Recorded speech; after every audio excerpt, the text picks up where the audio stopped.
राज्याचे उपमुख्यमंत्री अजित पवार यांचा विमान अपघातात आज सकाळी मृत्यू झाल्याची बातमी कळताच करवीर तालुक्यातील जनता शोकसागरात बुडाली। या पार्श्वभूमीवर करवीर तालुक्यातील जिल्हा परिषद आणि पंचायत समिती निवडणुकीसाठी विविध राजकीय नेत्यांनी आयोजित केलेले कार्यक्रम रद्द करण्यात आले। करवीरमधील अनेक गावांमध्ये सर्व व्यवहार बंद ठेवले, तर शाळा कॉलेजेससह आस्थापनांनी अजितदादांना श्रद्धांजली अर्पण करून कामकाज बंद ठेवलं।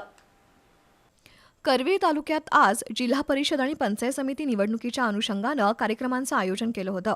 सांगरूळ इथं जिल्हा परिषद आणि पंचायत समितीसाठी आमदार चंद्रदीप नरके यांचा मेळावा आयोजित केला होता, पण उपमुख्यमंत्री अजित पवार यांच्या अपघाती मृत्यूची बातमी कळताच मेळाव्यासाठी जमलेल्या कार्यकर्त्यांमध्ये शोककळा पसरली। यावेळी आमदार चंद्रदीप नरके यांनी उपमुख्यमंत्री अजित पवार यांच्या प्रतिमेला पुष्पहार अर्पण केल्यानंतर उपस्थितांच्या डोळ्याच्या कडा ओलावल्या। कामाच्या माणसाच्या डोक्यावर हात ठेवणारा राज्यातील एकमेव नेता म्हणून उपमुख्यमंत्री अजित पवार यांची सदैव आठवण राहील। उपमुख्यमंत्री अजित पवार यांनी कुंभी कासारी साखर कारखान्याच्या विविध प्रकल्पांना शासकीय मदत करून आर्थिक हातभार लावत सहकार्य केल्याचं सांगत अजितदादांच्या जाण्यानं महाराष्ट्राच्या राजकारणात मोठी पोकळी राहणार असल्याचं आमदार चंद्रदीप नरके यांनी सांगितलं। दरम्यान शिंगणापूर इथं छत्रपती शाहू महाराजांच्या उपस्थितीत मेळाव्याचं आयोजन केलं होतं।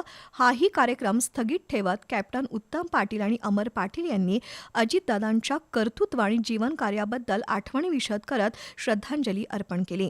नामदार हसन मुश्रीफ यांचा कसबा बीडमध्ये होणारा मेळावाही स्थगित करण्यात आला। यावेळी अनेक गावातील व्यवहार बंद ठेवले होते, तर शाळा, बँक आणि इतर आस्थापनांनाही सुट्टी देण्यात आली होती।